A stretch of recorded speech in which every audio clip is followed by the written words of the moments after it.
The following podcast is being brought to you by the Defy Life Podcast Network.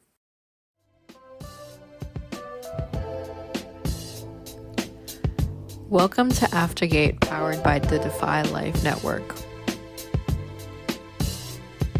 Aftergate is a podcast series highlighting Colgate alumni of color in their professional endeavors aftergate. Aftergate is hosted by Alvin Glimpf, aka Al, and Herman Dubois, aka Jerry.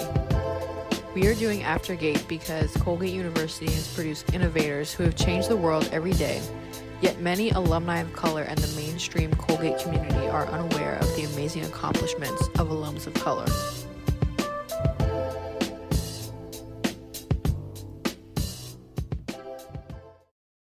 Welcome to another episode of Aftergate, where we are here talking, hearing stories from alumni of color, listening to their experience while they were on campus, but also, more importantly, wanting to hear what their life has been after they graduated, what their accomplishments have been.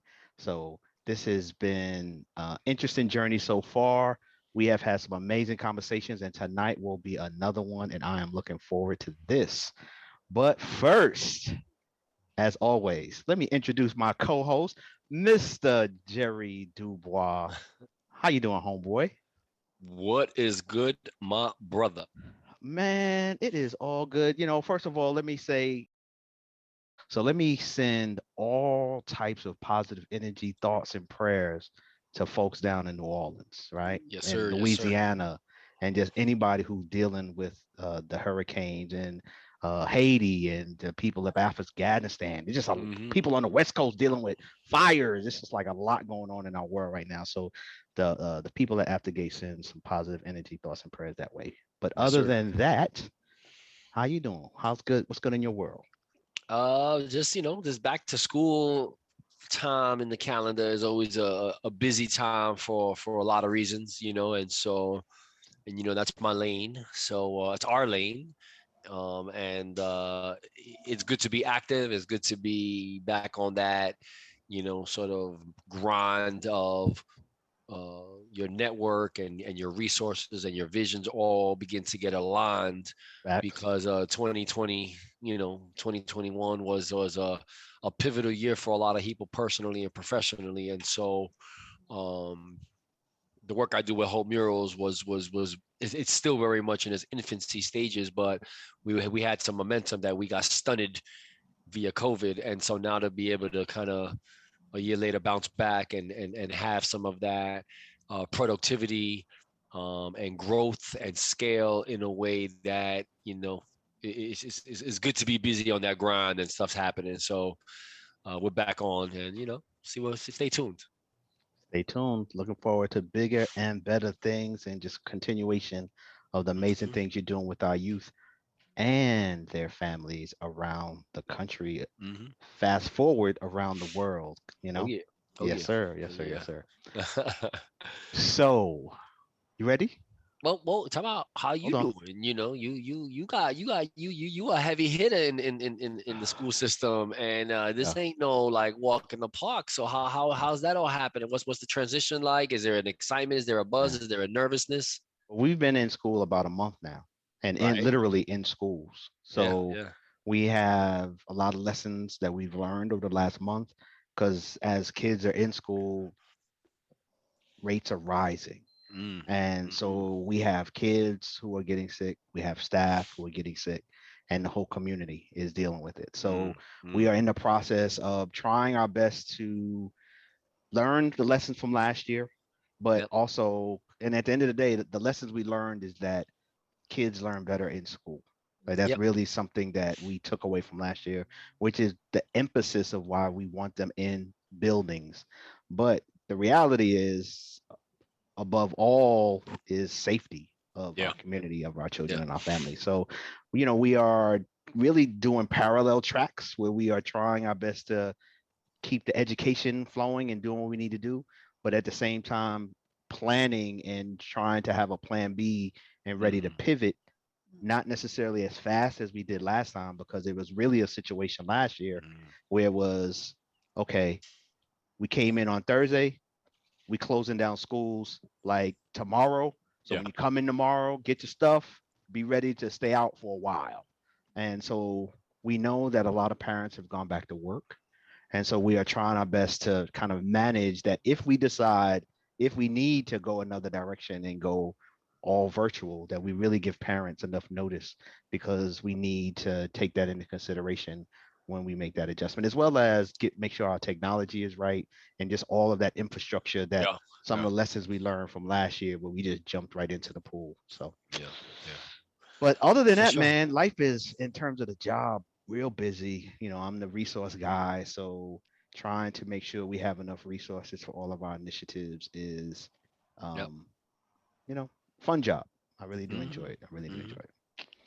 You actually get to be an educrat that has the power to do some things, And the things that I really believe in, right? like, so I think part of what I want to do sitting in this seat is like anybody else who sits in this seat, advocate and bring resources for things that they really believe and value, and Hmm. people that they believe and value. Hmm. Hmm. And so while I sit in it, make sure that there's a legacy. When this Glimp dude was here, y'all remember what he did while he was here. Yes, sir. Yes, sir. Let's get our Colgate question in real fast.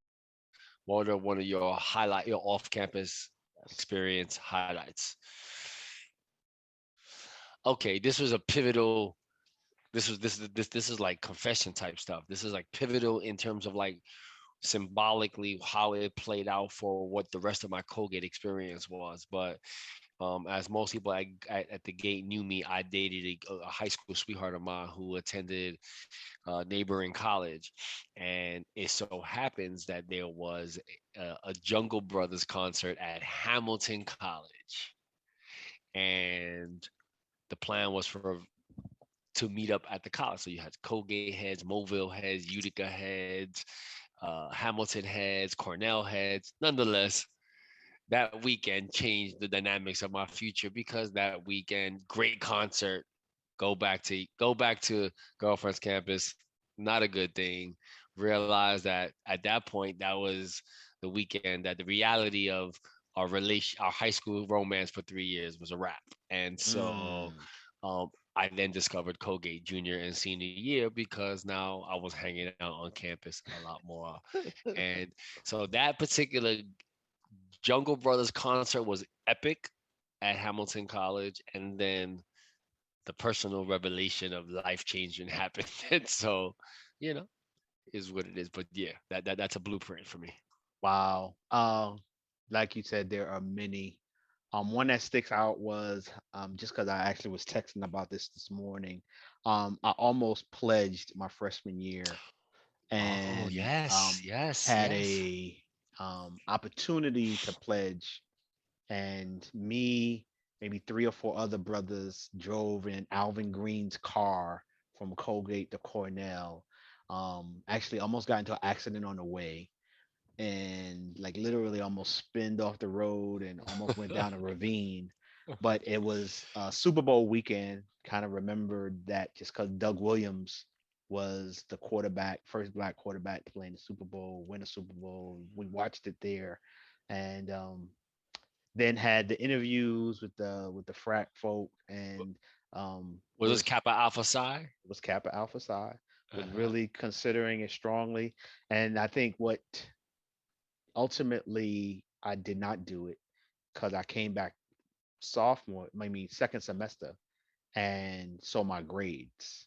And when I got my grades from first semester and realized how bad I did first semester, really just made the corporate decision of it's not a good idea.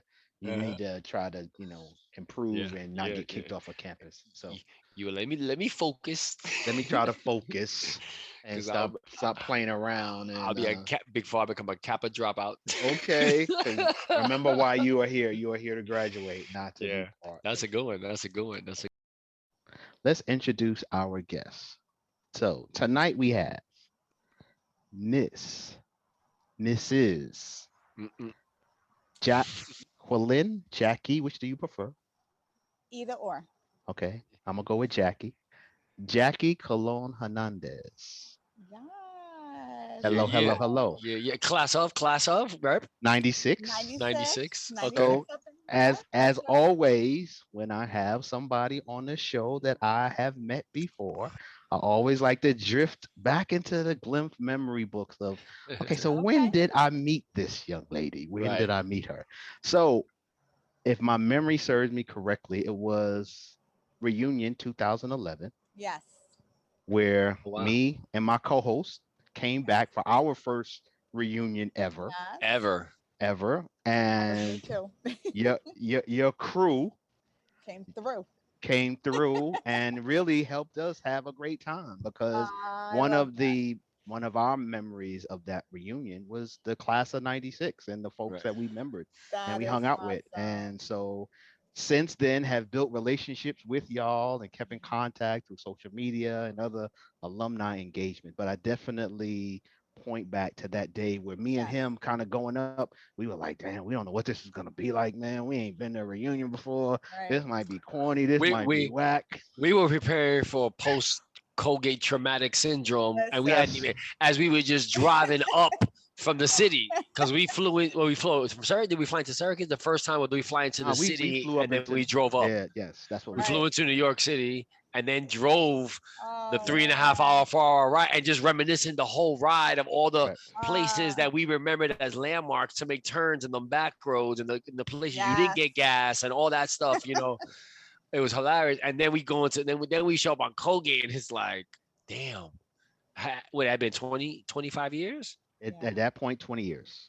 20 years. At So that that was point, it our had been 20th. 20 That was years. our 20th year reunion. Yeah. So there I you know go. it's crazy just even thinking back to that. Yeah, I gotta say, it took a lot of convincing. I really rallied class of 96 to go up there. I was really the impetus at that time because I was just like 15 years. I want to see my people. Yes. I really, so we rallied up, and I gotta say, you guys made it for us too, because we were going up there thinking like, what are we doing up here? Who Yes. are we gonna see? And we were just really fortunate that year. We came strong, and I gotta say, I'm just throwing it out there. I think after the post-COVID stuff, we need to kind of coordinate our next one. But Oh, um, we coming Oh, back hard. that's already in the works. yes, We're yes. definitely coming back So, hard. and I can I just say, gentlemen, that my experience with you guys then just continues because I am just so excited that you guys took this opportunity to really create a forum for us alumni to discuss and talk and reminisce and really just be an encouragement. And I got a chance to see Jerry on just over the summer because we volunteered to do some stuff for some of the kids that are in the OUS program. So it was so funny because we kept sliding by each other. We didn't get to talk. So I'm really excited to be For here sure. and to support this wonderful endeavor Yeah. and just to connect with you guys. Well, that was a memorable event because after that event, he come back like, yo, so you remember Jackie from 96? Yo, she's doing some amazing things. We got to get her This on is what after Gate. she's doing. Put her on the We put her on got the to hit list. bump her up on the list like bam, like get her in here now. And Yeah. on the covert, like, oh, we got someone. Right. Ooh, ooh. Straight up. And he was like, oh, I know who she is. I was like, Oh good. yeah. I remember her. Yeah. Yes, Yeah. let's get it. Yeah. Let's Yeah. get it. Yeah. And in all fairness, the rest of the crew is on the list because y'all all doing your things and you all have Right. stepped up and Yes. all have elevated your lives, your careers, and yet can keep it real to what we're gonna be talking about today Absolutely. without Absolutely. any apologies or just being real, just being 100 and but doing it in a tasteful way that listen, drop those bombs. So Absolutely. for the record, shout out your crew. Who was there that like just let's give Man, I them sent some you love pics. too. I was going through as I was sending you pics She and said, stuff like check the that. pics. I know. I was just like in my mind, I was thinking, so of course my best friend, my sister, I just saw her she just came back from Spain to visit Lila, Yes. Sagrario Jorge. Okay. They know her as Lila, Wendy, Amanda, Christine, Yes. Veronica. Yes. That was like the LASO crew. Yes. And then of course we had, I was in HRC, so I had Denise and Michelle Yes. and Adea and Olga, and I mean, the list goes on and on. Yes. And then of course the guys, I mean, there were just so many great memories and friendships. I really couldn't even summarize, like Rudy. I mean, he was DJing. He was our class of 96 DJ, but we hung out with every class above us. I mean, we just missed you guys, but you guys had an impact on the classes below you. So by the time we came in as freshmen, we had craziness. We had craziness. So my crew, what y'all think was crazy, but okay. yeah. But my crew. I mean, there was just so many, and it was in multiple classes. So in all honesty, I couldn't even shout out everybody because it was a wonderful crew that we had. So Awesome. Well, you mentioned a name that is the woman that my daughter is named after. Like you say Adea, and most people around my circle think of my daughter. Right, And immediately. oh, get but out. that The young story, yeah. lady is who I just happened to run into um before my son is being born. My wife is pregnant with my son. We're coming up with names, male, female names, and I met Adea, and I'm like, yo, that is a beautiful name. How It do you is. spell it? Oh my God, what does it mean?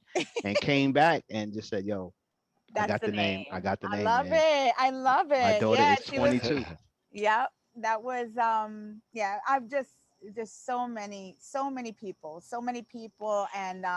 and we still stay connected. This summer I hooked up with Wendy Perdomo. She's a Hmm. personality you gotta have. Hmm. She's doing great Oh, she's on things. the Hmm. hit list. She on the hit list. Yeah. And Leela, we went to a local winery up here in Orange County, New York, and we just kind of just reminisced a little bit. But we're still connected. We're still sisters. We still, share and encourage each other, elevate each other. So it's been a beautiful sisterhood, brotherhood. We're still connected, so we're good, Okay. Go, So go, as we go. think reminisce, right? let's reminisce for a second. Uh-oh. So you are class of 96. Yes. So you graduate from high school class of 92. Yes. So take us back to Okay. what is life like in your world in Mm, 92? What's life in high school? Kind of give us a sense of what's going on in the world. sure. Paint that context for us. Okay. All right. So I'm originally from Brooklyn, New York, East New York.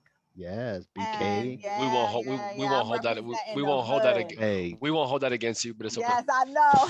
I'm I'm born, grew up in Queens, but I was Okay, born on you Kingston were my Avenue. neighbor. Here, Yeah. here, Well, no, born in Brooklyn, born on Kingston Oh, but you were Avenue, okay. All yeah, right. Okay. So Brookdale Hospital. I'm a you were they, Brookdale legit. Hospital. Yep. At Brooklyn Hospital. That's me too. Okay. So I grew up in East New York. It was at that time. Um, there was high levels of poverty and drug abuse in my community, and so um, my mom was a single mom raising three young women, and it was tough. Most of the times we were working, going to school, and really just navigating the drug trade that was going Hmm. on in Brooklyn. So Hmm. when it came to high school, I wanted to get as far from Brooklyn as possible to hopefully get an opportunity to get out of the poverty that my family was in. So I picked a school that was an hour and a half away For high from school? high school. So I went to A. Philip Randolph campus, Oh my Jerry. goodness. Yeah, Okay. we come from two families, the Randolph family. So I went to school on 135th Street, which was about an hour and a half commute one way, going to school, one way going home. So that was big dedication as far as the traveling and the things that I had to do. But at that time, A. Philip Randolph was up and coming. We had Lottie Taylor, who was a visionary principal, who really looked at A. Philip Randolph as, these are my kids, and my kids are going to be successful. Mm. And if we give them the right resources and the right opportunities, they will get to the schools like anybody else will. And Hmm. she was ahead of her game and really created the foundation for my class and classes before me to get into schools like Colgate University. Hmm. And so my background was as minimal as possible. I had really minimal resources. I had really no support at all. I just had a hardworking mother and an entrepreneur father who, at very young, realized that life together wasn't for them.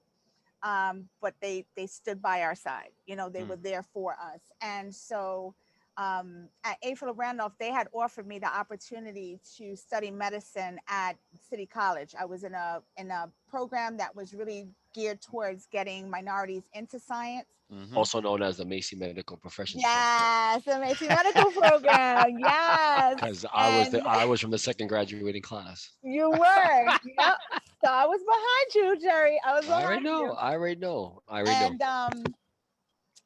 And although this was such a great opportunity for me to go into medicine, and where I would be right now, who knows? Had I stayed.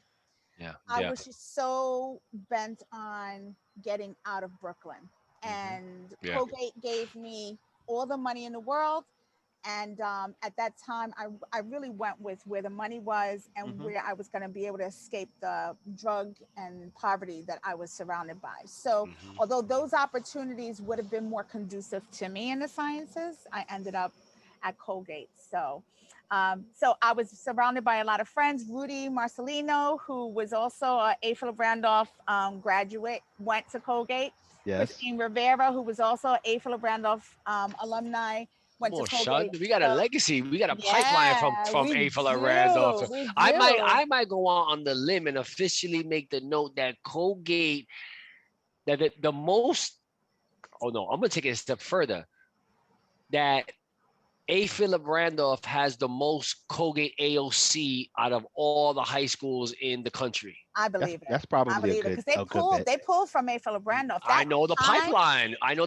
Okay, we're gonna talk about that. But go ahead. Yeah, that's a whole other area. But yeah, there was a lot of us that came from, and a lot that were still that were accepted into Colgate, but they ended up going to other Ivy League schools. Okay. So that was kind of the context. Like I said, there was so much inspiration at Randolph that I think that it allowed me to really flourish as much as I could. And then of course getting to Colgate, that took me to the whole nother level. So I'm curious then, as you look at your transition to Colgate and you talk about a little bit about what Colgate life was like once you get there, but it definitely had to ease the transition a little bit coming in with people you knew. Yes. And that I think that was for sure. Going to Colgate, I think when you talk about that familiarity and having people that you felt comfortable with when you're making those transitions, that was a common theme throughout my life at Colgate. Right. So coming into Colgate, it allowed me, it was, we did hold on to each other because, again, I came from Brooklyn, New York. My experience in the outside world was so limited. My classmates, my community was predominantly African American. I mean, if you see my younger sister, you would say she's a Black person trapped in a Puerto Rican body, right? Because she's just light skinned. That was our culture, that we absorbed that into our culture. So the way we talked, the way we carried ourselves, we related very much. So when you take me out of that and put me up at AFL Randolph where there was diversity, I couldn't, the first 2 years, I couldn't even get along with other Latinas. Right. It was crazy because the way I carried myself was not typical of a Latina in the, like in Spanish Harlem or whatever have you. Right. And so even within myself, there was all these conflicts, who am I as a Latina? I was in my community in Brooklyn, I was a minority because there were only like 4 Latino families in my community. Wow. So then I went to my school, AFL Randolph, which there was diversity all over. And then I went to Colgate, where then I became a minority all over again, but with the Caucasian community. Correct. So I've always dealt with being a minority. So, that was, but it was from different perspectives. So even when I talk about those perspectives, I'm like, it's so crazy in both sides of it, but it's very interesting.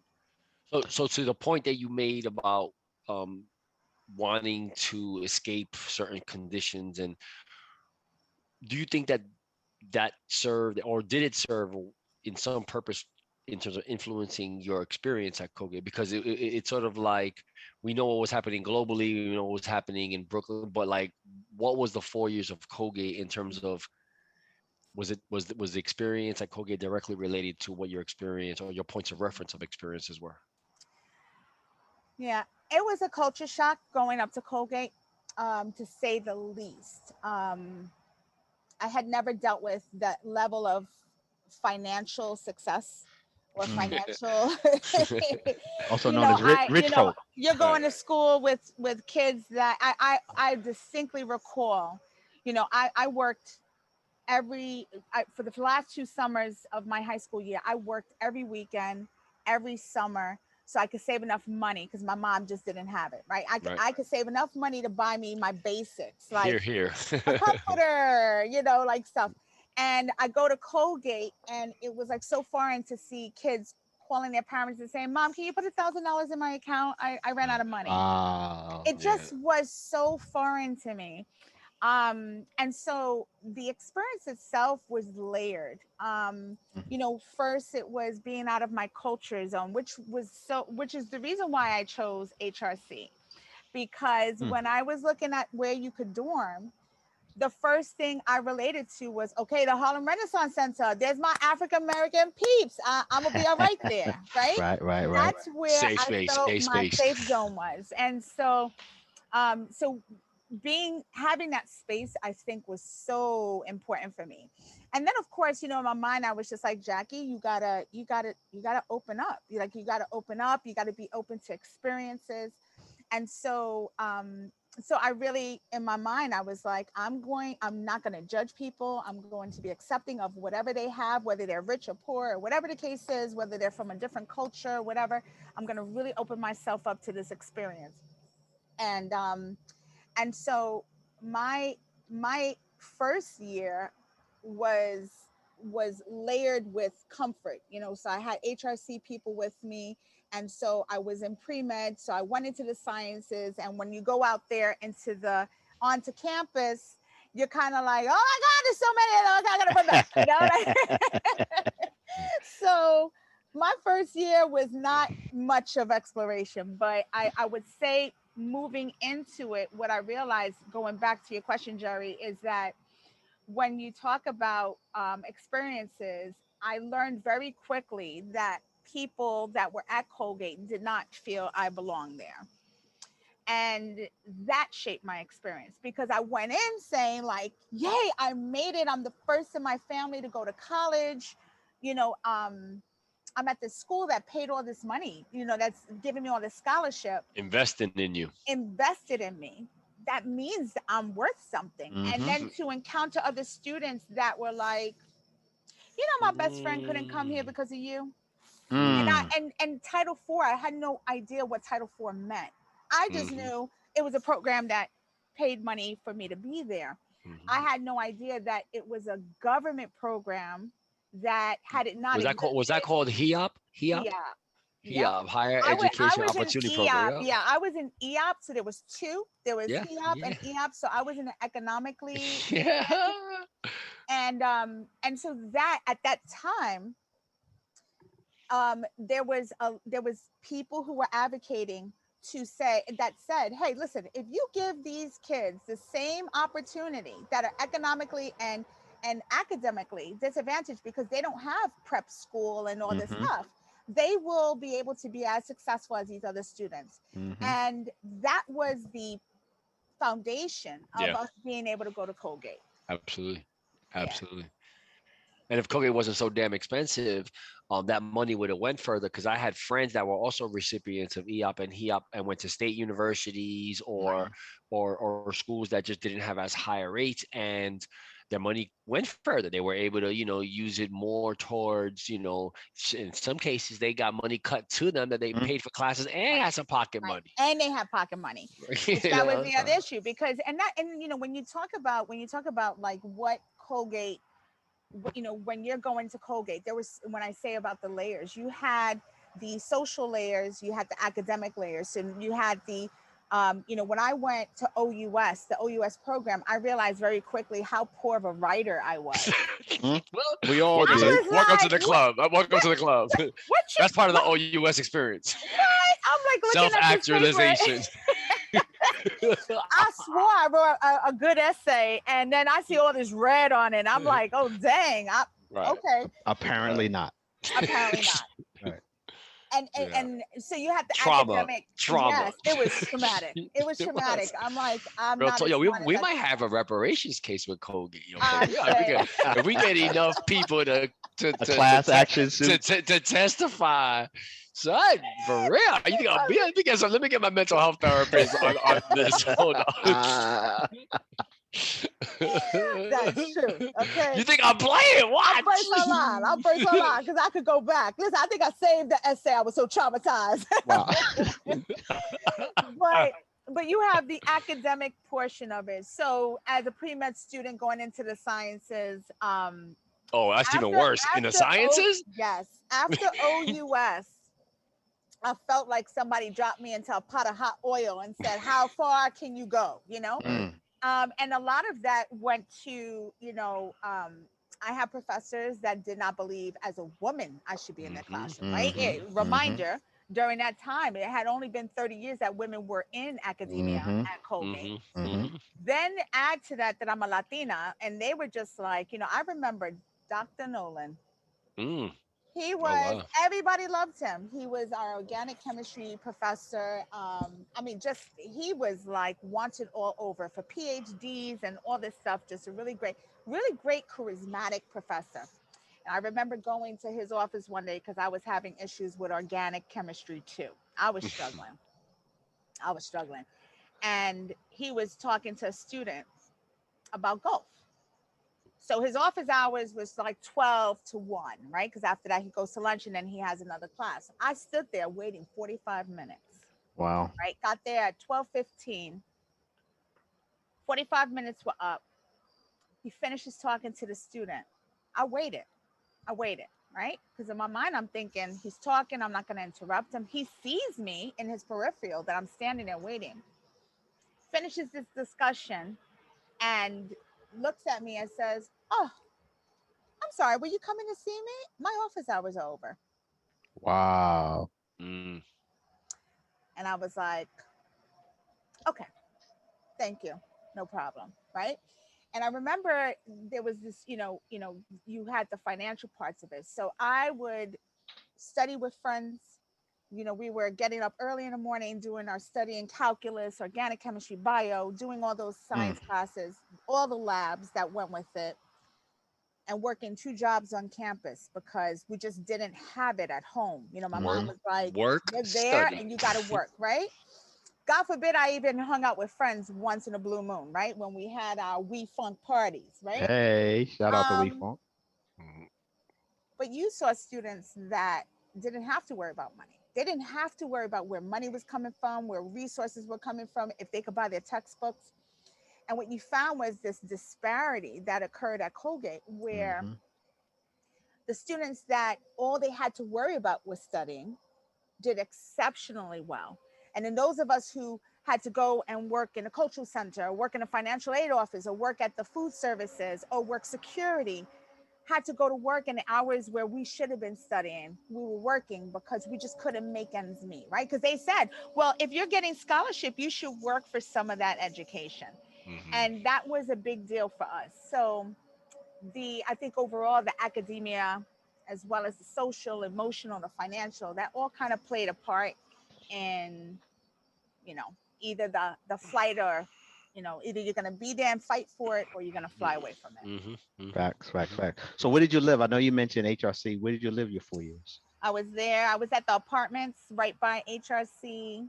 And then I lived off campus my last year. I lived Okay. on campus. But the first 3 years But I was on off campus, as in Colgate housing off campus or off Mooresville. I lived campus? in Mooresville. Oh wow, you Wow. took it to the Mobile. Mobile. Mobile in the Oh, building. she took it. Wait, so you must have heard about the Irville transition, So I'm saying you was we're she gonna was leave like that right there. We're gonna she was leave that like right there she's like because I went the other direction. I went it's 12B north. some things are just not for after gate. We'll leave that right No, there. actually, to be honest with you, I ended up getting engaged with someone. Got it. It was one of those things. I was engaged, it's a college love, and you think love is gonna last forever. So that was my senior year. So yeah, but things So flow. y'all moved to the Mobile then. Right. So Got it. I moved to Morrisville. The apartments were way cheaper over there. Oh, So of course. Yeah, yeah. Cost yeah, of living was cheaper. Yeah, yeah, and for I was sure. able to get a little more. But that was my senior year. So those are the things that you kind of reflect back and you say, would I have done that differently? But yeah, I was at HRC for 1 year, and then I did 2 years at it was on campus apartments. So it The was Bryan Complex Apartments. yeah, the Bryan Complex Apartments. Yep. So I was there for Nice. 2 years. So it was good. It was good. It was good on all 3 years. I had those. So when you look at your time, what are some of the things you're proud of? What are some of your accomplishments? Like, what are some of those things, those highlights of your Colgate 4 years?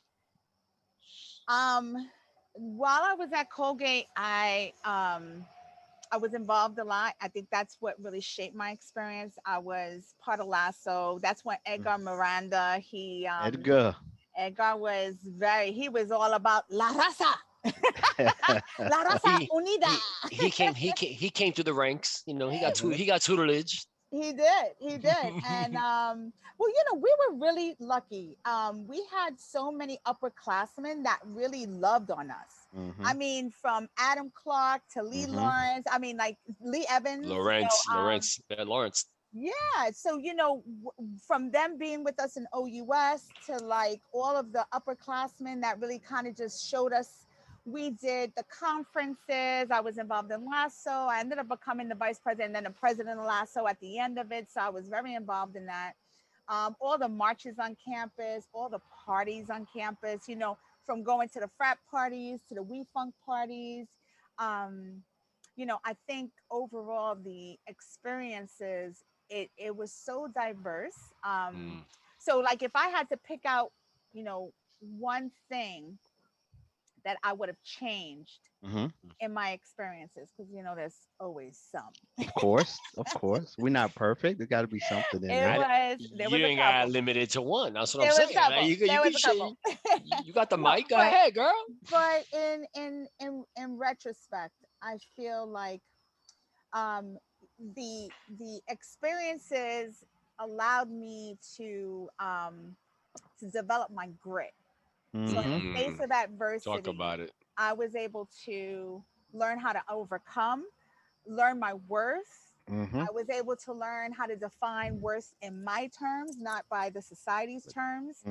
I was able to work with all types of people, regardless of what they felt or thought about me. I also I learned a lot about myself, and I was always a people pleaser.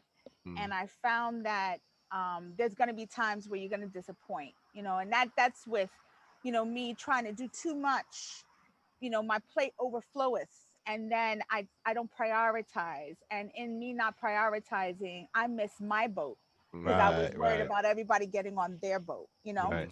And I also regret the fact that I didn't know my worth early enough. I didn't have any mentors until I worked at Procter & Gamble. I ended up getting an internship there.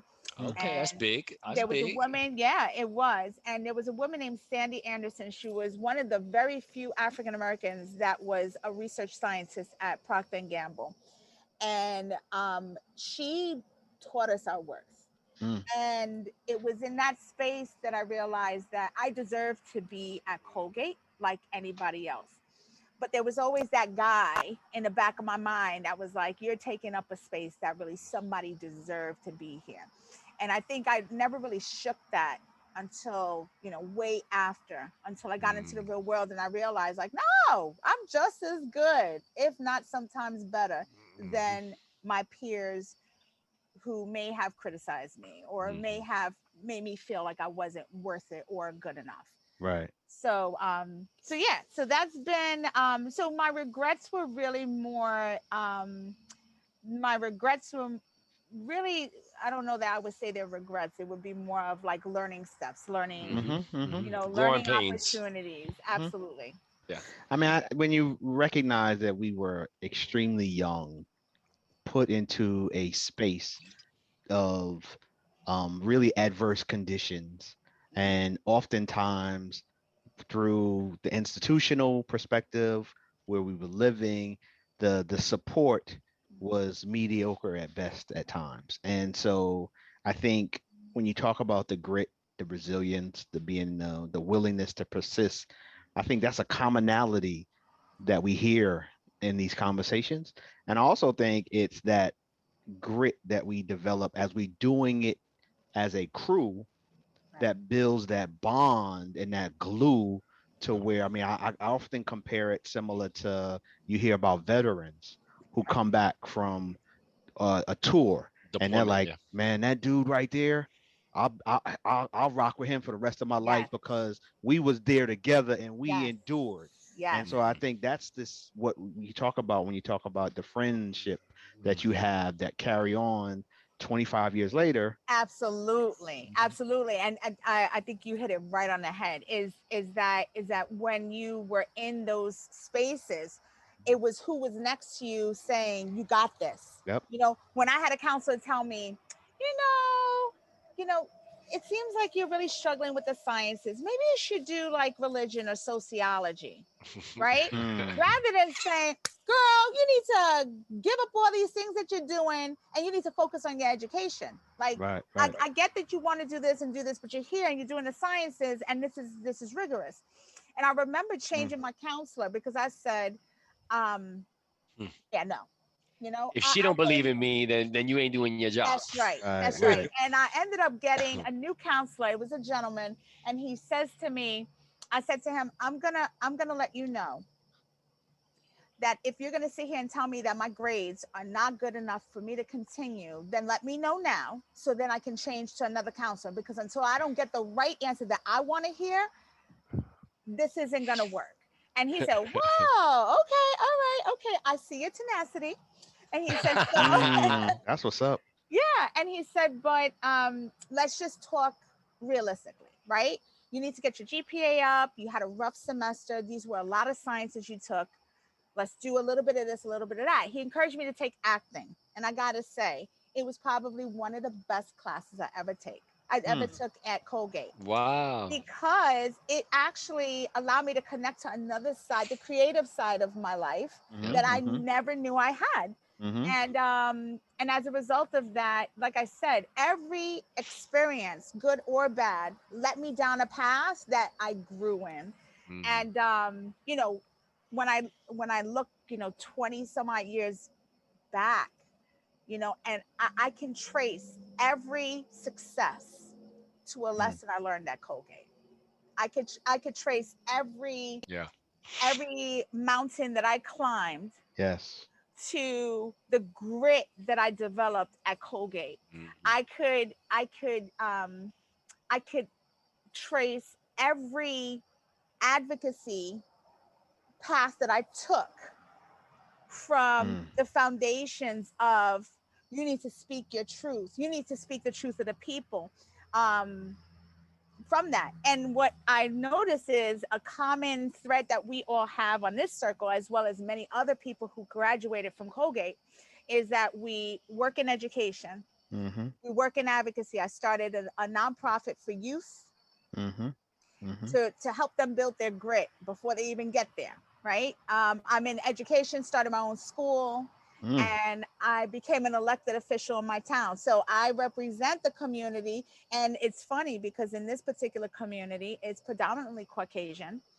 Um, and I was an underdog because no one knew me, but I knew what connected me with each person. And it was through that space that I was elected into office. And it was such an honor to be the first Latina in the town of Woodbury. to ever be elected into office, right? Yeah. So all of these experiences, it just it refined me. I went through the fire and it just chiseled and chiseled and chiseled until, you know, it got me to this point of there's no coming back. You know, this is a legacy I'm leaving. So when you talk about legacy, The beast is loose. yeah. So we're gonna take a pause right here, Yes. but it is definitely confirmation that this is why we're doing these podcasts, Exactly to why. hear what you went through and then the warrior that you are right now, this amazing champion. I'm looking forward to hear how you got to be the champion that you are. But first, let's take a pause for the cause so we can shout out our sponsor. So this episode is sponsored by Hope Murals. Hope Murals is a nonprofit that provides adolescent youth with an interactive experience of creative expression via an urban arts platform that stimulates both mental and physical development. Please visit their website at www.hopemurals.org to learn more and find ways you can support the work they do. Welcome back. Welcome back. Thank you, Hope Murals. We definitely appreciate all that you do with our adolescent youth with the Urban Arts platform.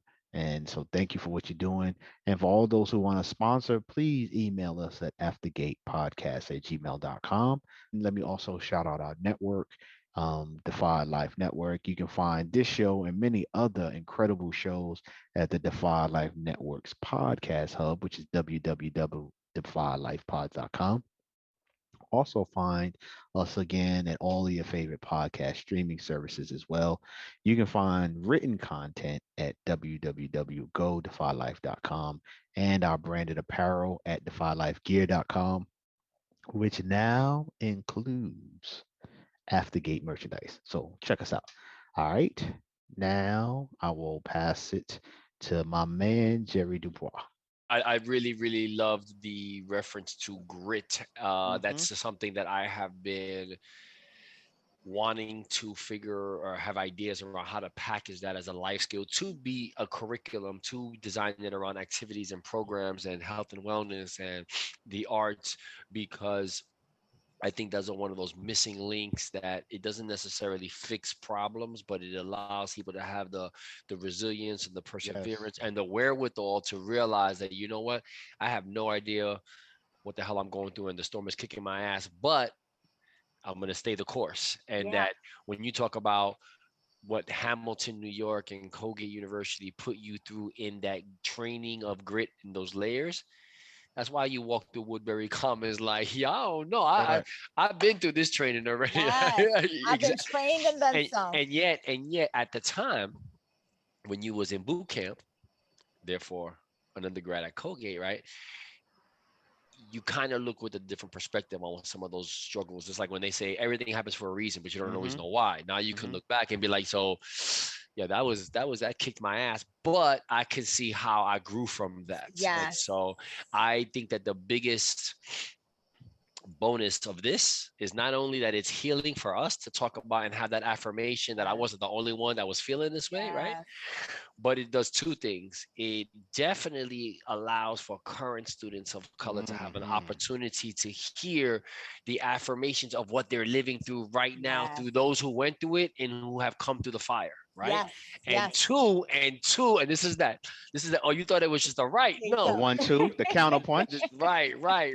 Is that it puts Colgate on alert to say, yo, this is not good enough if this is still the case of students of color going through it in terms of like a level of be progressive, be this champion university, be the university that we all know y'all can be because y'all have the people telling you their experiences. And so there's things that can be altered to make it better for those who are still coming through the pipeline. Absolutely. That's why that's my ride or die. Absolutely. And I think that's so critical. You know, what you said right there, Alvin, is so critical that we have those rides or dies in our life, you know, and that they ground us and they check us and they push us to be bigger. And that's what I had, like, you know, going at Colgate, I had many rides or dies, you know. When it was in the pre-med section, I had my rides or dies. When I was going to go party, I had my rides or dies. When I was You know, Yeah, the when we squad, went, her role players. yeah, absolutely. And in every sector you need that. And that's what carries you through. Like even now, like when you guys get Wendy Perdomo up, she is personality. Oh my Right. God, you're Yeah. gonna love Yeah. her. But She's a. I she can't went wait. I from, can't wait. and I'll let her story be Yeah. told Yeah. by her, but she's an inspiration. And that's what we do for each other. It's kind of like, where you at, girl? Where you at? What you doing? What you need? What you doing this? You're gonna be Right. there. You're gonna do it. And I think, Alvin, when I came back home, it was like coming back from Vietnam. You know, it was like everybody was like, Mm. you ain't in medical school. What you doing? What you doing? You know, instead of it being like, I graduated, I did it. Congratulations. It was like, all right, Right. now what you doing next? Mm. Right. What is your plan? You wasting And time. that's the seasoning that I didn't get back. I went from all this battlefield to come back home, back to the poverty I ran from. And it was like, Right. it was a year of like, what am I doing? Where am I going? You know, and it was a Yeah. rough year, but I found my way, you know. And luckily, my mom was in education, and I realized in my journey that I loved science, but I loved education. And I said, well, why don't I try this? And at that time, it was in the 90s, and they had the um it was a program, Teach New York. It was a program where they were trying to get teachers in because there was no You teachers got working in provisional public teacher's schools. license for 5 years And until you can get your I certificate. got it. So Yeah. in reflecting to, you know, those highlights and relationships and encounters and experiences, even going through the fire, is there anything you miss about Colgate that you would highlight or that would stand out as like, wow, you know, through all that, I still miss. What was the name um, of what was the name of the cafeteria dining services? What was the name? What was I used to eat at the Asa. Bryant complex. No, huh? no. What was the No, name? But there was a it was it was a catering company that Yeah. had the Yeah. Yeah. Yeah. contract Yeah. Yeah. for Yeah. that oh everybody Marriott. yeah, but we didn't call it Marriott. No, we We didn't. we called it The something casa else. worker. What was Saga Saga? Saga was it Saga? I gotta. I don't know. I don't remember. Anyway, Don't get me to make shit up. I remember from the summer OUS eating this cafeteria food and just to put it in context, like me thinking like it was bad enough I was for the first time in upstate New York, didn't know there were farms in New York, didn't know there was cows, you know, I'm coming from the Bronx. I'm like, what the hell is going on up? And this is summer, so at least it's summer, not even knowing what the winter was going to be like. Yes. And I remember that summer, I was like in the first day or two of OUS and eating that Saga food. And I was like, yo, The food. this is going to be a problem for the next 4 years because this shit is terrible. Yes. Yes. And I was already a lean, slim, skinny kid from the Bronx. So I was like, yo, this is a food is serious for me, okay? Serious. Yeah, well, I remember in HRC they had those electric stoves, right? And then, you know, coming from Brooklyn, we had gas, right? Yeah, So yeah, yeah. I went up to electric, and I remember my roommate Denise Foster. I love her. She's so Yes. connected. She I didn't really know how to cook. You know, my mom, you know, we were so poor. My mother was like, you ain't burning the food. We ain't got money for that, right? So I Be had to learn how wasting to it. cook. Learn how to cook on your own check. Learn on your own food. You buy your own food. And I remember That's hilarious. we spent the Thanksgiving up at Colgate. It was one of those holidays that we just stayed couldn't up go there. down. We didn't have a ride. We couldn't go down. So we ended up staying up. We were like, you know what? We're going to make Thanksgiving here. Yeah, okay. All right. Because I remember went to Ames. Remember Ames? Shout out Supermarket. to Ames. Shout out to Ames. They We thought I went was a to Ames, shoplifter. and we walked Because you won't most of the way. And I remember we bought whatever we needed to buy. And I said, you know what? I'm going to make rice. Yeah. Okay. Wow. I can't even tell you what that was like. All right. It was You know, there's mad stereotypes about you being Puerto Rican and being able to cook rice. You all should. right. That's So you already know. like, I was yeah. Who's gonna make the rice? Coastal Jackie can make the Breeze. rice. Jackie can make the rice. She Right? Puerto Rican. She know how to make rice. It was assumed. All right. It was my Jamaican roommate that taught me how to cook. He Hey. said, girl, you don't need to sit there cooking it. You don't need to look at it. Just do this and do this and do this and do this. And walk put away it and in come there. back, right? Walked away, came back, and that rice was done. And I always tell her, she's like, I taught you. I was like, you taught me how to make white rice. A That's what's Jamaican up. teaching a Puerto Rican. But what I do miss is the relationships. That intimate time that that we spent together. It The was the struggle. brotherhood, the Yeah. sisterhood. It was the parties that we had together. It was I forget the radio station because they actually even started. WRCU. Yes, Stop WRCU. playing. Stop playing. Oh, you ain't know about the Our Love radio show? I'm saying the Power Al Hour? hip hop session. Come on. Stop The hip-hop playing. session, Night so- flight in the building. He brought in Yes. hip hop to RCU. Okay, and that continued. That radio station saved us, right? Every time we had that 1 hour and we were listening to Mary J. Blige Yes. or So I don't Brian think so. I don't McKnight. think she knows. I don't think she knows the story about how that hour came to reality. No. Because that I hour don't. did not exist pre a glimpse in No. his. The Wait. night flight, No. flight, which was the 2 hours that they gave us a day to people of color, that existed. A all rap radio show on Colgate's campus did not exist before Correct. I got there. And they had no records. No, right. Definitely no hip hop records in the radio Yeah, station. and then I remember it would be this small little room with all the vinyls. You remember. But all the vinyls. but we were also blessed by the era of the mixtape. Yeah. Oh, because you remember I would bring my box, my stereo up there. Had, you know how cats carry crates, DJs have their friends carry crates. Alvin had briefcases of cassettes. Like you just open up, it's like a library. Yeah. Give me that. Bam. Yeah, give me that. Play give me that, play give that, me play that. I love it. Yeah. But those So from there, and then hip hop also was growing in its own right? So it just became Absolutely. something that, the seeds was dropped, and And it was a wonderful time of music, of just fellowship with your friend, with our friends. No doubt. And then like I said, the level of camaraderie that we had there, I don't think I've ever experienced again in my lifetime. In the time that I've been out of Colgate, I have never experienced that intense level of bonding that really, like I said, laid that foundation of what true friendships are, and what it is to be. That's why I say, like, anytime you hear anybody from Colgate, I feel this like pull. Now I got my master's from Mercy College. They talk to me all the time. Man, listen, I don't want to hear about y'all. I wasn't connected, right? Right. But Colgate has a sweet spot, regardless of the ups and downs. It always has a sweet spot. It's always. But what makes the sweet spot is the people I had that. Yes. So I couldn't go up to Colgate and just visit Colgate just to visit it. I would have to go up there knowing that my people are there. it's got to be a coordinated effort to bring up the right. It's like how you create your vibe when you go out. It don't matter who else is there; it's who I'm with that matters. Absolutely, absolutely.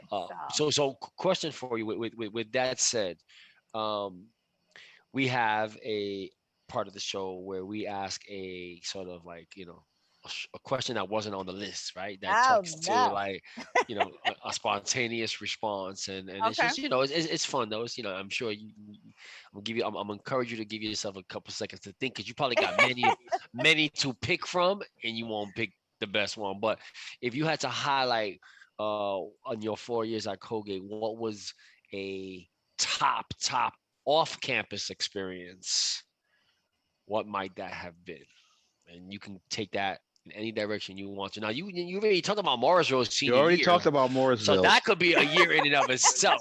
And you when want to highlight that? That's fine too. Yeah. That's when fine too. Life outside of Colgate.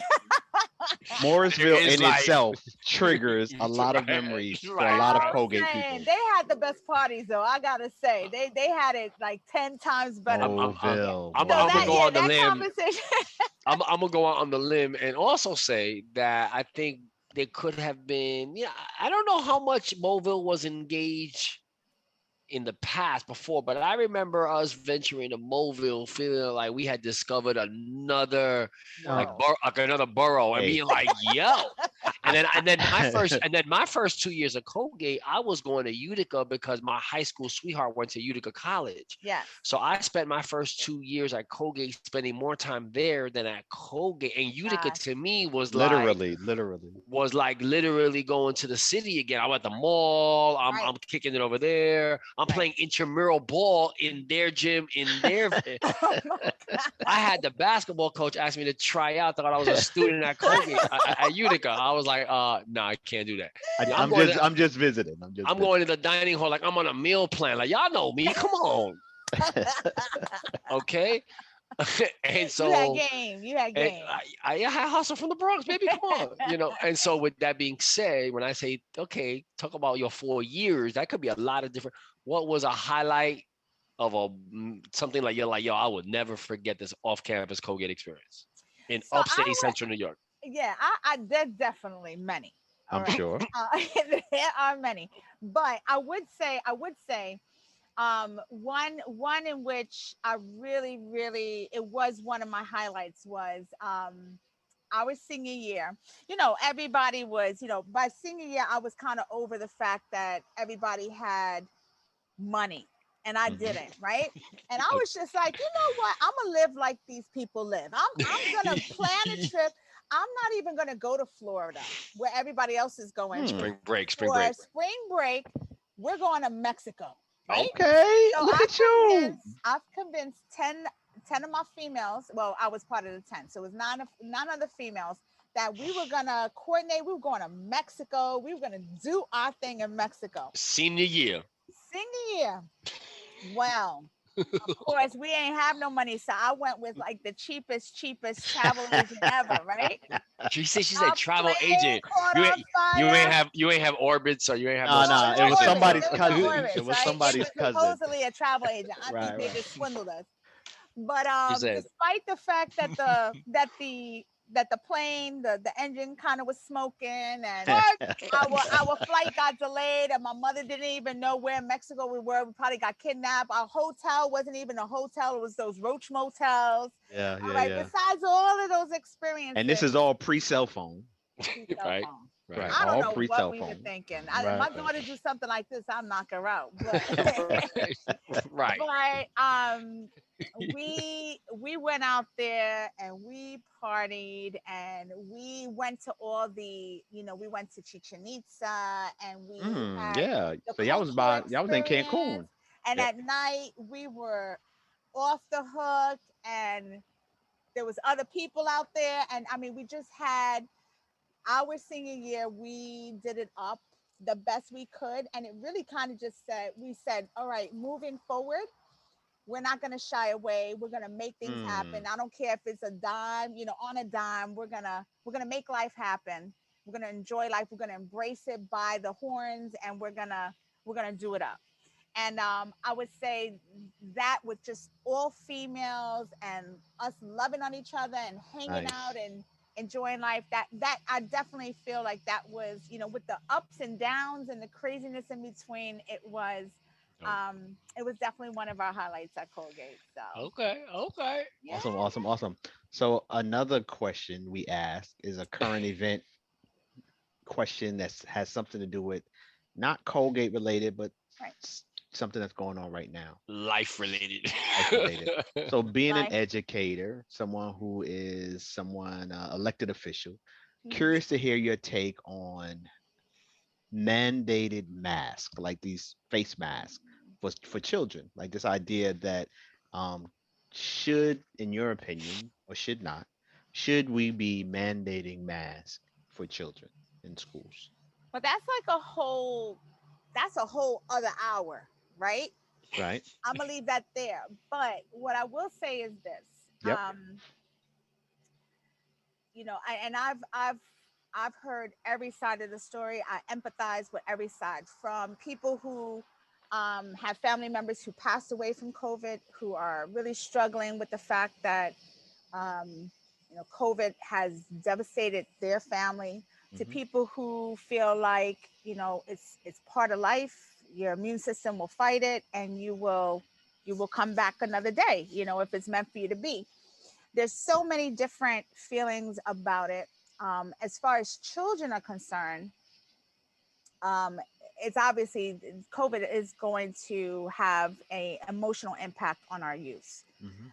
When I watch young children that are fearful of even touching people, I have a preschool, right? And so my kids will come in, and if the parent is kind of like, you got to wear your mask, you got to wear your mask, they're hesitant to touch. They don't really know how to interpret emotion, because if I'm like this the whole time, you can't really see if I'm smiling or if I'm embracing you or anything like that. But then you have the other side where, like you said, Alvin, people are going to get sick. Is it going to, the science behind masks? Obviously, the types of masks that most people use are not going to prevent the spread. It can slow it down, right? So, is COVID something that we're going to have to learn to live with? Is it going to continue to mutate? It's a virus. Viruses mutate. That's what they do. So when you look at the science of it and you look at the reality of it, if I think the question is not so much the mandates of masks, is the mandates of the vaccine. I think that's my area of dissension, because it's a virus.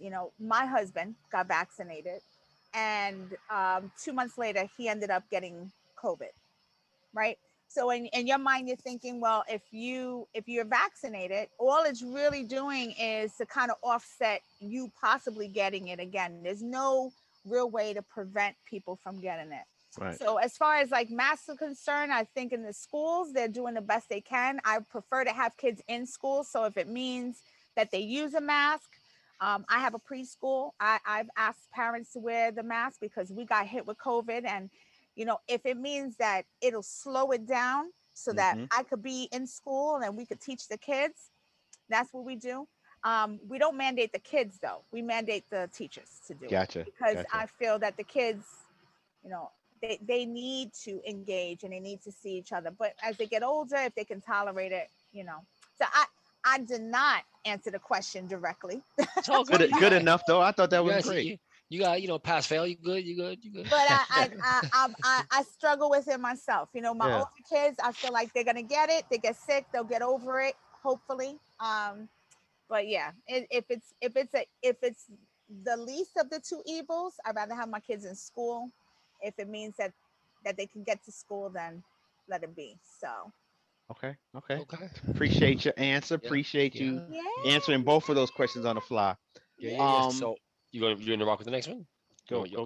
Cool. So, you've kind of hinted and you've implied and you've given us some little tidbits of it, but for our vast listening audience who might be tuning in late or whatever the case may be, walk us through the post Colgate journey. So you graduate Colgate, right? You did start by saying you went back to Brooklyn, you went back to the poverty. It was a reality check. Family was like, yo, what you doing, right? But then kind of walk us through what happens post Colgate and bring us to where we are at today. And you can pick those pieces that are personal, professional, and kind of make them all one. And I'll try to make it as concise as possible. It's your time. Okay, this is your stage. Yeah. So when I graduated from college, I went back to Brooklyn. I had decided at that time that I wasn't gonna pursue the medical field. So that was like a journey of finding myself. I landed a job as a health director in the Boys Club of New York in Queens. And my 3 years there is really where I began to realize that a lot of I was a health director, but I actually ended up becoming kind of like a education director, because gotcha. I wanted to I saw a lot of the kids, especially the young Black and Spanish males, were not doing well in school. And a lot of the times it was because they just didn't have the guidance and the support. So in that time, I began to tutor and hold college fairs and really just try to get them to be more motivated about their future, especially when you know that minority men tend to be the least represented at colleges. And it was in that space that I realized my calling in education. So I pursued education, taught for a couple of years, moved upstate New York, and after having my second child, um, I decided that I was going to take some time off. Started a small preschool out of my home for my kids, and then ended up buying real estate and starting my actual school, the Arc of Learning. During that time, we were able, I developed a love for business, a love for real estate. So we ended up acquiring two commercial properties. And as we developed it, I began to develop more programs that would meet the needs of the community. Um, the year that I ran for office, there was a lot going on in the community. There was a lack of advocacy. By then I had already gotten my master's in education, and I really started to apply a lot of what I was learning from Colgate, from my education background, to begin to address the needs of youth in a community. And yeah, and when I ran for office at that time, we adopted, there was a family member that had passed away, and her daughter was in a foster care program. So we as a family had made the decision to adopt, and that was kind of like all at the same time, when we were running for office and things like that. So but the activity, I think everything really kind of, once I had my family, it really kind of just circled around the interests of my family. Whatever it was I was doing, it was to build platforms for them. I wanted to be in the space, in that place all the time with them. So right now, I am running for office again. I was asked to run for assembly. I was also asked to run for supervisor.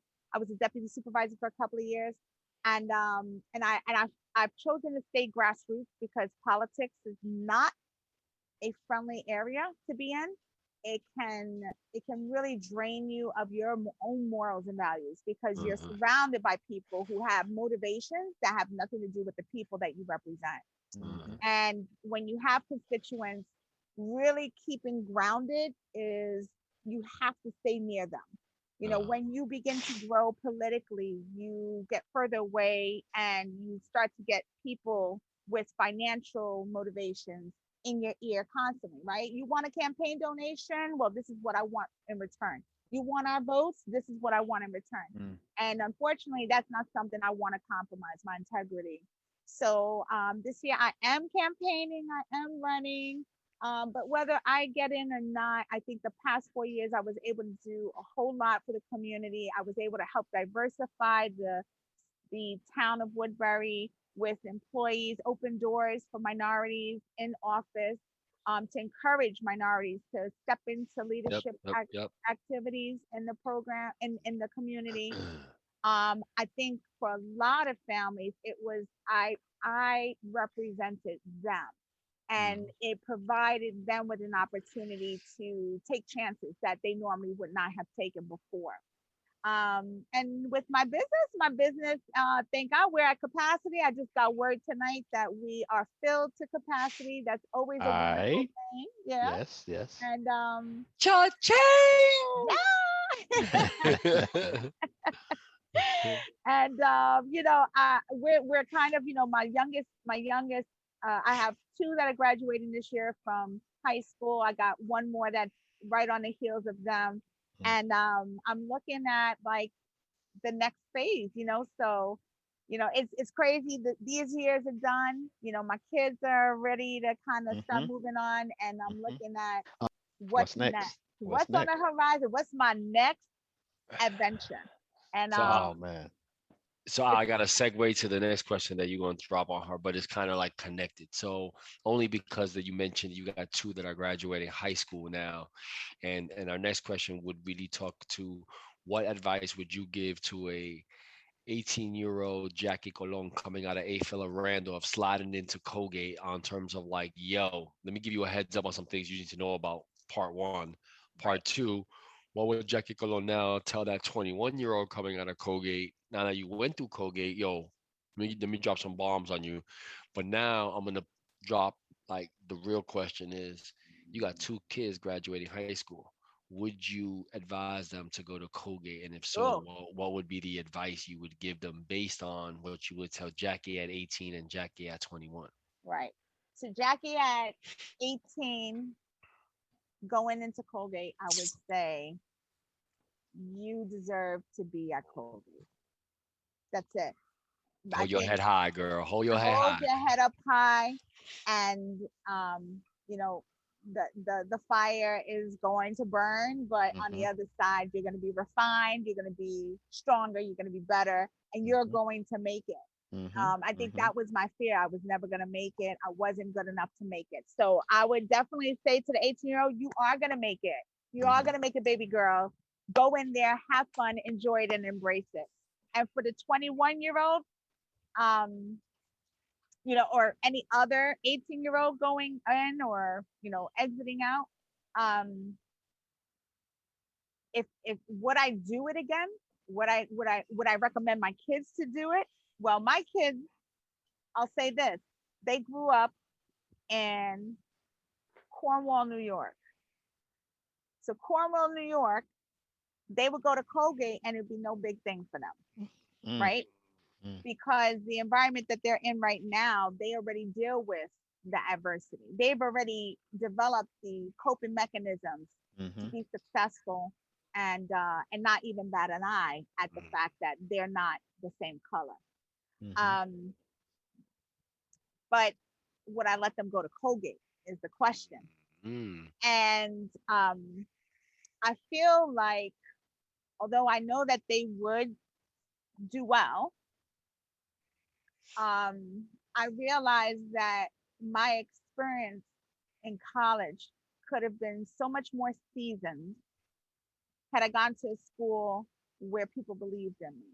Mm. mm, And so, although their peers may be good, bad, or neither, I feel that the educators are critical to defining and to mentoring. And had I not had those speckled, mentors, I don't think mhm, I would have been able to achieve as much as I did when I was at Colgate. So would I recommend? I would leave it an option, mhm, but I would definitely support them being in a space where people will pour in and let them know their value, mm. a lot more. Fair enough. Very fair enough. This has Yeah. been awesome. So we're going now is what would you like to promote? What would you like to share? How would you like other alums to access you, connect with you, hear about your initiatives? What can we do to support you? Just whatever is Yeah. your platform. Well, my heart and everything about what I do is surrounded about the youth. So we do have the Upper Room Youth Center. It's at Oh, okay. www.theupperroom1635.org. Okay. I would love for my alum to support our initiative and working with the youth. We have a wonderful platform to donate. I could definitely share that link with you guys. Please. But Plug it if right you, now. Come on. yeah, I know, I know we're on Network for Good.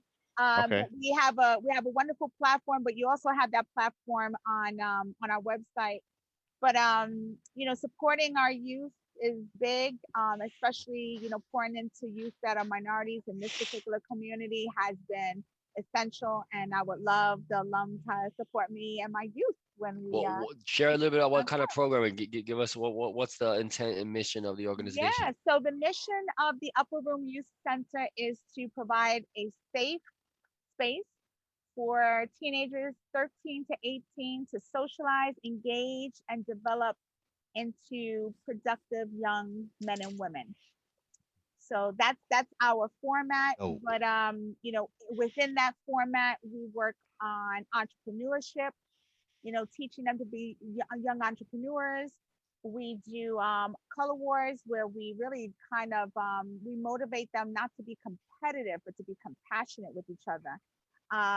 We also work on really the social issues that impact them, like, bullying, cyberbullying, things like that. We try to work on engaging and loving on them. We have love on sessions where we really it's kind of like the sisters around the table, Mhm. things that we used to do at Hmm. Colgate.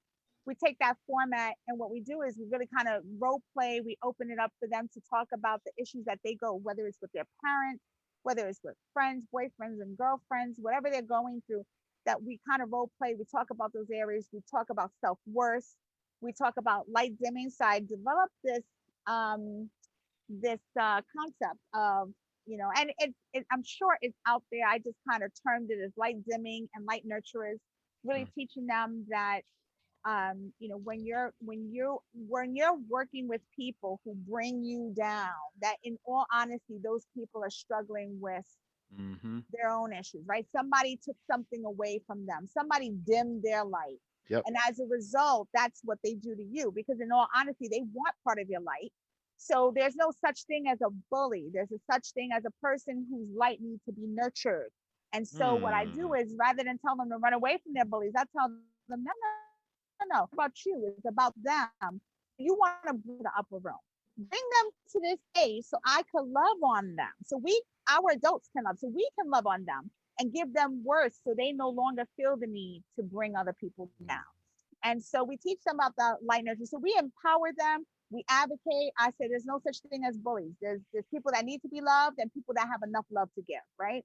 And so in that space, Mm. we do community activism, with the youth. They go out, we love on them, and then they go out and love on other people. My son is starting a podcast. It's the Upper Room Podcast. He's Nice. gonna be, yes, and it's so funny because we were talking about it, and I told him I was gonna be talking on a podcast. He was like, "Mom, can I listen? Can I watch?"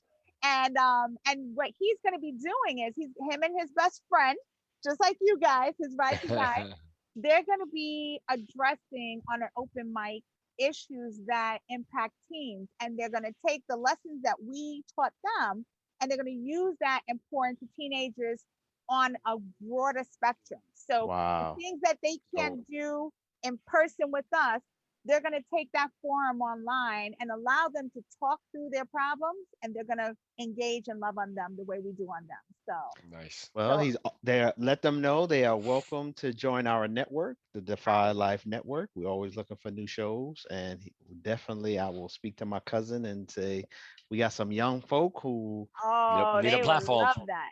right, would be a new show. But one more time, give us that website for So alums to www.theupperroom1635.org. bang, bang, bang, Nice. bang. Nice. So, thank you. This has been amazing. So greatly, greatly. This was like textbook because you know I don't know how many of the other episodes you listen to, but we've used the analogy that we're flying the plane and building it at the same time, right? And so we know that's not our best practice, but it's what we do, is what Colgate, what we did at That's Colgate, and right. what we make happen.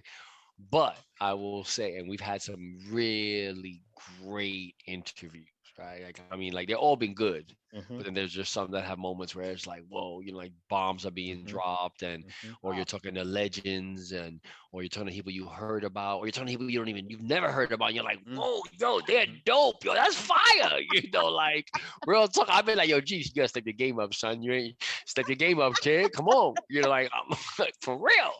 And so, but truly, truly appreciate it for so many reasons. Like Al said, because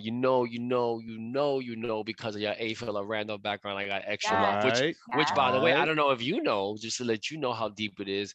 Alvin's wife is an AFL or random graduate, so and Did I, she's I and a know? Colgate yes, AM. And so correct. Yes. I knew her before I knew Al. Wow, look at the way that circle. The All right. circles are crazy. Well, I want to say to you guys, thank you so much for taking this time, because I know what how crazy my schedule is. Just taking this time out, especially at the end of the day when you're working and hustling, um, and just to really make every person feel so special, and feel part that you're so interested in our story. Thank you for giving the platform, because I thoroughly enjoyed spending this time with you guys. I definitely want to reconnect, like I told you guys before. But more than anything, you're giving a voice to the past Yes. that I think this is beyond, I think, what you guys really even, what you can even imagine what this means. This is a documentary of alumni of Colgate that will hopefully inspire so many more who continue in that journey at Colgate. So thank you for always being the mastermind that you guys are. You. Flexing it up. Hey. Again. So thank you. Well, thank For you sure. guys. It was Thank such you, a thank you, thank pleasure. you. It has been amazing. This has been another Absolutely. episode of After Gate. Thank you, Woo-hoo. Jackie. Thank you to our listeners. Yes. Shout out to our network for powering Defy Life Network. Appreciate y'all. Make sure you check us out on all of the favorite platforms: Spreaker, Spotify, iHeartRadio, and we are now on iTunes with the Apple Podcast. Check us Okay. out there too. Shout out to our interns who just started school back on campus. Yes. Big Shout out Kathy, to Izzy, Izzy, So Kathy. Fizzle. Yo, appreciate y'all. And just check out all of the dope episodes to follow. All right. Appreciate y'all. Yes, sir. Peace, family. All right. It's a wrap. Bye, guys. Shh. You hear that? Listen closer. That, my friend, is the deafening sound of focus. It drowns out all the useless noise that can clutter the moment. Naysayers don't exist. Haters? Smaters? The peanut gallery? Who's that? When you in your zone, all that noise and all that buzz is just elevator music. So, enjoy your journey, focus on your goal, and bask in the quiet roar that is progress. Because when it's your time to shoot that shot, spit that verse, or close that deal, the only voice that matters is yours. Defy Life.